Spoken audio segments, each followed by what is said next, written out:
যেগুলো কিভাবে শিখবেন আমি পরে দেখাবো স্টেপ বাই স্টেপ। প্রথমে চলুন শুরু করা যাক প্রেজেন্ট বর্তমান কাল নিয়ে। কিভাবে আপনি আজকে শুধু ফেক ভার্বটা নিয়ে কথা বলবো, বাকিগুলো আপনাদেরকে আমি ক্লাসের শেষে দেখে দিব কিভাবে আপনি করবেন। ফেক বাংলা অর্থ হচ্ছে করা পারা, আমরা যেটা বলি আর কি, আমি করি তুমি করো, এর ফসে হচ্ছে ফেক। ইংলিশে যে আমরা বলি ডু, ডু ভার্ব, এটা তৃতীয় গ্রুপের ভার্ব। এবং এটা প্রেজেন্ট ফর্মে যদি আপনাকে পূর্ণাঙ্গ সেন্টেন্স তৈরি করতে হয় তাহলে আপনি সাবজেক্ট নেবেন প্রথমেই। সাবজেক্টটা হচ্ছে জু, জু হচ্ছে সাবজেক্ট, চু হচ্ছে সাবজেক্ট, ইল হচ্ছে সাবজেক্ট। সাবজেক্ট বাংলা অর্থ হচ্ছে যে করে আর কি। আমি আপনাদের কর্তা কর্ম এগুলা দিয়া বুঝাবো না, কারণ এগুলা শুনতে শুনতে আমাদের মাথার মধ্যে একটা প্রবলেম সৃষ্টি হয়ে গেছে। এগুলা শুনলেই যেন মনে হয় কর্তা ক্রিয়া, এগুলা দিলে আপনারা বুঝবেন না আমি যেটা মনে করি। এগুলা না দিয়ে আমি আপনাদেরকে বোঝানোর চেষ্টা করব। সাবজেক্ট অর্থে যে করে তাকেই বলাই সাবজেক্ট। যেমন জু মানে আমি, আমি সাবজেক্ট। চু মানে তুমি, তুমি সাবজেক্ট। একটা সাবজেক্ট নেবেন সেন্টেন্স তৈরি করতে হলে, জু পরে নেবেন কনজুগেশন অফ ভার্ব, অর্থাৎ ফেক ভার্বের প্রেজেন্ট ফর্মে এভাবে হয়। ডিরেক্ট এভাবে মুখস্থ করবেন। জু ফে মানে আমি করি, জু ফে আমি করি, ইংলিশে যা বলি আমরা আই ডু। সাবজেক্ট পরে কনজুগেশন অফ ভার্ব, ফেক ভার্বের প্রেজেন্ট ফর্মের কনজুগেশন হচ্ছে ফে, জু ফে আমি করি। চু ফে তুমি করো, ইল ফে সে করে, এল ফে সে মহিলা, কোনো মেয়ের বেলায় আপনি বলবেন এল ফে সে করে। অন ফে আমরা করি, অন দ্বারা সামওয়ানও বোঝায়। অন ফে আমরা করি অথবা কোনো একজন কেউ করে। কারিম ফে, কারিম করে। আপনি যদি কারোর নাম ধরে কোনো কিছু বলতে চান, কারিম ফেসা অর্থাৎ কারিম ডাজ ইট, অর্থাৎ কারিম এটা করে, আপনি কারিমের বেলায় এই যে ইল এল অনের যে ফর্ম এটা ইউজ করবেন। কারিম, রহিম, করিম যে কোনো নাম ইউজ করলে ইল এল অন এই থার্ড পারসন সিঙ্গুলার নাম্বারের ফর্মটা ইউজ করবেন। ইংলিশে যে আমরা থার্ড পারসন সিঙ্গুলার নাম্বার যারা বুঝেন এগুলা বুঝতে পারবেন, অথবা যারা বুঝেন না তারা জাস্ট কারোর নাম ইউজ করলে এই এইটার সাথে যা যায়, ইলের সাথে যেটা বসে এটা এটার সাথে বসাইবেন। কারিম কারো নামের সাথে, নামের সাথে কারিম ফে। ওকে, কারিম ফে কারিম করে। নু ফেজো আমরা আমরা করি। ভু ফেত আপনি করেন। ইল ফো তারা করে, এল ফো তারা করে, এল এল মহিলাদের বেলায়। অথবা পুরুষ মহিলা দুই পক্ষ যদি একসাথে থাকে তাইলে আপনি এই ইলফো বলতে পারেন, যেখানে মিক্স জেন্ডার আছে আর কি।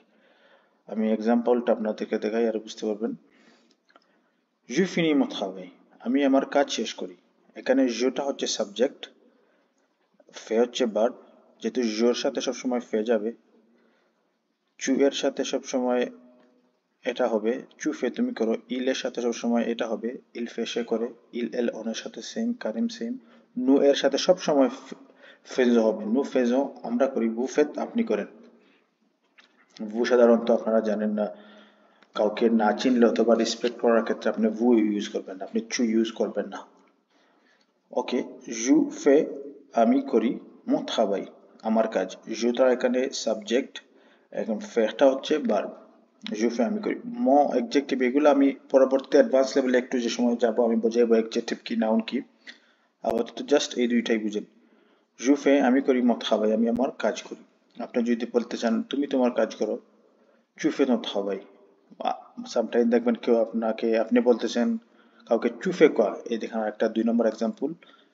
জুফে রিয়া মানে আমি কিছুই করি না। এই যে জুফেটা বলছে মানে আমি করি, রিয়া মানে নাথিং, আমি কিছুই করি না এরকম আর কি, আই ডু নাথিং। আচ্ছা, এটা যদি আপনি নেগেটিভ করতে চান কিভাবে করবেন? যে সেম আপনার এই যে স্ট্রাকচারটা আছে, subject, conjugation of verb and object, same এই এটা জাস্ট নো এবং আমি আপনাদের দেখাই, জাস্ট সাবজেক্ট কনজুগেশন আগের নো এবং ফাইভ ইউজ করবেন। যেমন ফর এক্সাম্পল জু, আগের এক্সাম্পলটা ছিল জু ফে মত হাওয়াই, এই দেখেন এটা কি ছিল? জু ফে মদ খাওয়াই, এই যে জু ফে মদ খাওয়াই। জাস্ট এখানে নো এবং এইখানে পা দিলেই এটা হয়ে যাবে নেগেটিভ, আমি কাজ করি না। জু subject plus no plus conjugative plus pas plus object. Je ne fais pas mon travail. I don't do my work. আমি আমার কাজ করি না।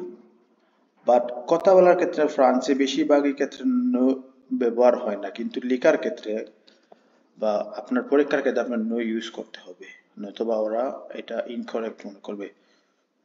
ফ্রান্সে কথা বলার ক্ষেত্রে ম্যাক্সিমাম টাইম আপনাকে বলা হবে জু ফে পা মন ট্রাভাই, মানে এখানে নটা ব্যবহার করা হয় না, এভাবে ওরা লোকালি ইউজ করে। বাট আপনি অফিসিয়ালি নোটা ইউজ করবেন লেখার ক্ষেত্রে, যে কোনো ক্ষেত্রে। আশা করি বুঝতে পেরেছেন। নেগেটিভ করতে হলে আপনি জাস্ট আগের সাবজেক্টটা নেবেন, সাবজেক্টটা নেওয়ার পরে এই যে জু ফে মন ট্রাভাই, আমি আমার কাজ করি, জাস্ট সেম জিনিসটা ফে ভার্বের আগে ন এবং পা ব্যবহার করলেই সেন্টেন্সটা হয়ে যাবে। je ne fais pas mon travail, আমি আমার কাজ করি না। অথবা বলার ক্ষেত্রে আপনি বলেন je fais pas mon travail, আমি আমার কাজ করি না। নেগেটিভটা যদি না বুঝেন আমাকে কমেন্টে বলবেন, আমি আবার বোঝানোর চেষ্টা করব। এখন আসুন পাসে কম্পোজে কিভাবে হয় আজকে। পাসে কম্পোজে কি? পাসে কম্পোজে হচ্ছে আমরা বলি না আমি করেছি, খেয়েছি, পেয়েছি, গিয়েছি, বা আমরা ইংলিশে বলি না আই হ্যাভ ডান ইট, আমি ইহা করেছি, বা আই হ্যাভ রিড ইট, আমি ইহা পড়েছি। এই যে পড়েছি কথাটা বাংলায়, অর্থাৎ আপনি এই কথাটা ইউজ করতে হলে আপনি পাসে কম্পোজে ইউজ করবেন। কিন্তু এটা কিন্তু অতীত হলেও এটা নিকটবর্তী অতীত হয়। বাংলায় আমরা আশা করি বুঝতে পেরেছেন, যে সময় আমরা কথা বলার ক্ষেত্রে বলেছি হ্যাঁ আমি এটা করেছি তো, এই যে আমি এটা করেছি তো, এই শব্দটা ইউজ করতে হলে আপনি জেফে মানে আমি করেছি, আই হ্যাভ ডান ইংলিশে যা বলা হয়। এটা পূর্ণাঙ্গটা সেন্টেন্স তৈরি করতে হলে জো সাবজেক্ট নেবেন, পরে প্রেজেন্ট ফর্ম অফ আবওয়াহ ভার্ব। আপনারা যারা ক্লাস 3 দেখেছেন আমার, আমি আবওয়াহ ভার্বের 6টা কাল নিয়ে একটা ভিডিও করেছি। আমি আশা করি এটা ভিডিও দেখলে আপনি বুঝতে পারবেন আবওয়াহ ভার্বের প্রেজেন্ট ফর্ম কি। অর্থাৎ আবওয়াহ ভার্বের প্রেজেন্ট ফর্ম হচ্ছে জো এর সাথে আ বসে, চু এর সাথে চু আ বসে, ইল এল অন এর সাথে আ হয়, নু যাবোর সাথে নু এর সাথে নু যাবো হয়, ভুজাবের সাথে ভুজাবে হয়, ইল এল এর সাথে অ হয়। অর্থাৎ আপনি সাবজেক্ট নিলেন, প্রেজেন্ট ফর্ম অফ আবওয়াহ ভার্ব নিলেন, এটা সাধারণত ছিল জো, কিন্তু দুইটা ভাওয়েল ই এবং এ, দুইটা ভাওয়েল আমরা জানি 5টা ভাওয়েল আছে এ ই আই ও ইউ, দুইটা ভাওয়েল একত্রিত হওয়ার কারণে এখানে একটা ভাওয়েল তুলে দেওয়া হয়েছে, অর্থাৎ ল রেগস হচ্ছে ওরকম তোলার কারণে আপনার যে হয়েছে। নর্মালি এটা ছিল জু আ, এটা দুইটা ভাওয়েল একত্রিত থাকার কারণে যে হয়েছে। যে ফে মানে আমি করি, চু ফে তুমি করো, চু আফে তুমি করো। অর্থাৎ সাবজেক্ট, প্রেজেন্ট ফর্ম অফ আবওয়াহ ভার্ব, পরে ফে, পরে অবজেক্ট। এই ফেটা কোথা থেকে এলো? ফেটা হচ্ছে ফেহ ভার্বের আমরা ইংলিশে বলি না ফার্স্ট পার্টিসিপল, যেমন ডু ডিড ডান, বা আপনি বলতে পারেন অনেক ইংলিশে অনেক সেন্টেন্স আছে হ্যাভ হ্যাড হ্যাড, বা ওই যে ইংলিশে যে ফার্স্ট পার্টিসিপল বা ভার্বের আবওয়াহ ভার্বের 3টা জিনিস আছে। এইটা হচ্ছে ফে ভার্বের ফার্স্ট পার্টিসিপল। এটা আপনারা যদি না বুঝেন ডাইরেক্টলি এভাবে মুখস্থ করবেন, বোঝার দরকার নেই। আপাতত অ্যাডভান্স লেভেলে গেলে আমি আস্তে আস্তে বুঝিয়ে দেবো আপনাদেরকে। সাবজেক্ট নেবেন, এন আ নেবেন, প্রেজেন্ট ফর্ম অফ আবওয়াহ ভার্ব, পরে ফে ফে যোগ করবেন। জে ফে মানে আমি করি, আমি করেছি। অর্থাৎ আপনি কথা বলতেছেন কাউকে, আপনার ম্যানেজারকে বললেন ও আসার পরে হ্যাঁ আমি এটা করেছি, এখন আমি কি করব? এই ক্ষেত্রে বলবেন যে ফে সা, অর্থাৎ আমি এটা করেছি। maintenant je peux faire quoi, maintenant what I can do, আমি কি করতে পারি। এই যে একটা কথা, আপনি অতীতের নিকটবর্তী অতীতের একটা করেছেন। সকালে আপনার ম্যানেজার আর আগ পর্যন্ত আমি একটা জিনিস করেছেন, এটা এখন আপনার ম্যানেজারকে বলতেছেন যে ফে সা, আমি এটা করেছি। maintenant je peux faire quoi, maintenant আমি কি করতে পারি। এই নিকটবর্তী অতীতের কালে পাসে কম্পোজ ইউজ করবেন। এটা ভাবে যে ফে, আমি করেছি। চু আফে, তুমি করেছো। ইল, এল, অন, কারিম, এগুলা এর আগের ইয়েতে আমি বলেছি ক্লাসে ভিডিওতে। এল আফে, সে করেছে। অন আফে, আমরা করেছি। কারিম আফে, কারিম করেছে। নুজ আবো ফে, আমরা করেছি। ভুজ আবে ফে, আপনি করেছেন। ইল জন ফে, তারা করেছে। এখানে ইল জন কেন হলো? এখানে দেখেন, যদি ভাওয়েলের আগে কনসোনেন্ট থাকে তাইলে একটা চ এর মতো উচ্চারণ হয়। যেমন ও হচ্ছে ভাওয়েলের আগে, এস হচ্ছে কনসোনেন্ট। এই কনসোনেন্ট থাকার কারণে একটা চ এর মতো উচ্চারণ হচ্ছে ইলজন। ইলজন ফে, তারা করেছে।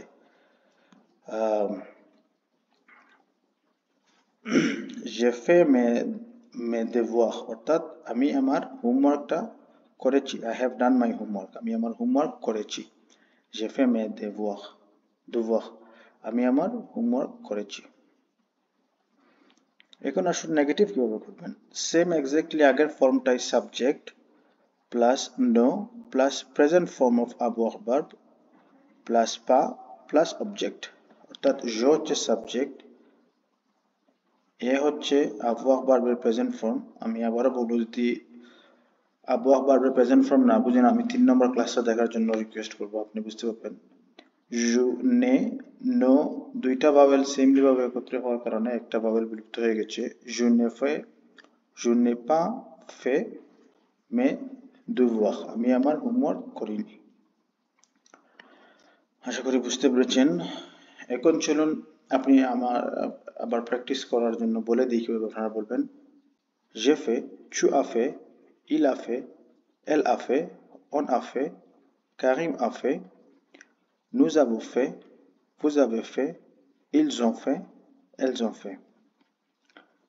আমপারফে, এটা হচ্ছে খুবই গুরুত্বপূর্ণ একটা টেন্স। আমপারফে কি? আমপারফেটা হচ্ছে অতীত, অথবা আপনার অতীতে কোনো কিছু করতেন, ইউজ টু, আমরা অভ্যাসগত ক্ষেত্রে আপনি হ্যাবিচুয়াল ছিলেন একটা জিনিস করতে, আপনি এটা সবসময় করতেন। যেমন আপনি সবসময় সকালে উঠে হাঁটতে যেতেন, এইরকম একটা অভ্যাসগত কোনো কিছু বুঝাইতে আপনি আমপারফে ইউজ করবেন। যেমন আপনি যদি বলতেন I use to do my homework, মানে আপনি কাউরে বলতেছেন আমি আগে সবসময় হোমওয়ার্ক করতাম বাসায়। এই যে আপনি করতেন, করতাম, এটার ক্ষেত্রে আপনি আমপারফে ইউজ করবেন। যেমন এটা সিস্টেমটা হচ্ছে, আপনি বলতে পারেন আমি সবসময় হাঁটতাম, আপনি বলতে পারেন, বা আমি বলতেন আপনি আমি সবসময় করতেন, আমি সবসময় করতাম, আমি সবসময় ফটোগ্রাফি করতাম।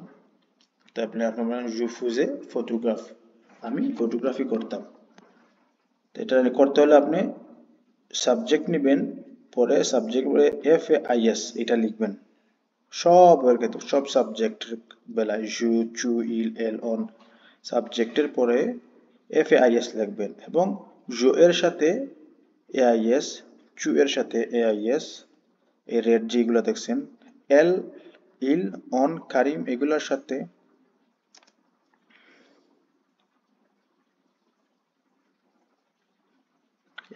আপনি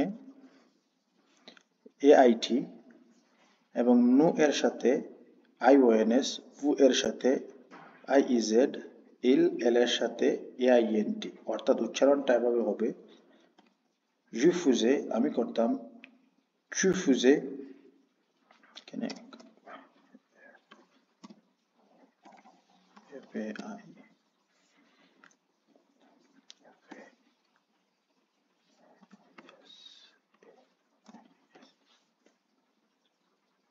চু ফুজে, তুমি করতে। ইল ফুজে, সে করত। এল ফুজে, সে করত। অন ফুজে, আমরা করতাম। কারিম ফুজে, কারিম করত। নু ফুজিয়ন, আমরা করতাম। ভু ফুজিয়ে আপনি করতেন, ইল ফুজে এল ফুজে তারা করত। আপনি উদাহরণ হচ্ছে জু ফুজে মে দুভোয়ার, আমি আমার হোমওয়ার্ক করতাম। কিন্তু এর আগের উদাহরণটা আমরা দেখেছিলাম কি, যে ফে মে দুভোয়ার, আমি আমার হোমওয়ার্ক করেছি। এই যে করেছি কথাটা আর আমি করতাম কথাটা, এই দুইটার মধ্যে হোমওয়ার্ক, এই দুইটার মধ্যে পার্থক্য হচ্ছে পাসে কম্পোজে এবং আমপারফের মধ্যে পার্থক্য। আশা করি বুঝতে পেরেছেন। আমি যেভাবে বলেছি ওইভাবে প্র্যাকটিস করবেন বাসাতে, এবং নেগেটিভটা করবেন সেমলি ভাবে, জাস্ট ভার্বের আগে নো এবং পরে পা ব্যবহার করলেই আপনি নেগেটিভ করতে পারবেন। যেমন je ne faisais pas mes devoirs, আমি আমার হোমওয়ার্ক করতাম না। আপনাদের আমি কিছু লিস্ট দিয়ে দিই ভার্বের, যেগুলা ইরেগুলার সবসময় আহ, তৃতীয় গ্রুপে হয় এবং ইরেগুলার, এগুলা কোনো নিয়ম মানে না, এগুলা B1 পর্যন্ত আপনার অব্লিগাটোয়ার। এগুলো আপনি মুখস্থ টুটস্থ করবেন, এবং এগুলার আপনি কনজুগেজও কোথায় পাবেন আমি আপনাদেরকে বলে দিই। আপনি এই যে দেখছেন লা কনজুগেজও, এটা লিখে সার্চ দিবেন আপনি গুগলে, যে প্রথমে যে লিস্টটা আসবে এই ওয়েবসাইটে ঢুকে আপনি এই ভার্বটা লিখে সার্চ বারে সার্চ করলে আপনি কনজুগেশন দেখতে পারবেন। যেমন এই দেখেন চলে আসছে, লিখলেন সাভোয়ার, দেখেন সাভোয়ার লেখার পরে আপনার আসবে কনজুগেশন। এগুলো আপনি এইটা দেখে দেখে বাসায় প্র্যাকটিস করবেন, এবং পরবর্তী ক্লাসে আমি প্লুস কি পারফে, ফিউচার প্রশ এবং ফিউচার সাম সম্বন্ধে বলবো। আজকে জাস্ট এই তিনটাই বললাম, কারণ এটা এত ইম্পর্টেন্ট, আমি যদি ক্লিয়ারলি আপনাদেরকে বিস্তারিত না বুঝাই আপনারা বুঝবেন না। কোনো প্রশ্ন থাকলে কমেন্টে বলতে পারেন, আমি পরবর্তী ক্লাসগুলোতে করার চেষ্টা করব। এবং একটা এমপাফে চেনার একটা নিয়ম হলো সবসময় শব্দের মধ্যে toujours, toutes les jours, souvent, le mardi, d'habitude এগুলা ইউজ হবে আম্পারফে বোঝার আর কি। টেকনিক এগুলা হচ্ছে আমার টেকনিক বলতে পারেন, এগুলো থাকলে মনে বুঝবে এটা আম্পারফে ইউজ করা হয়েছে। আশা করি বুঝতে পেরেছেন। যদি কোনো কমেন্ট থাকে বলবেন। দেখা হবে পরবর্তী ক্লাসে। আসসালামু আলাইকুম।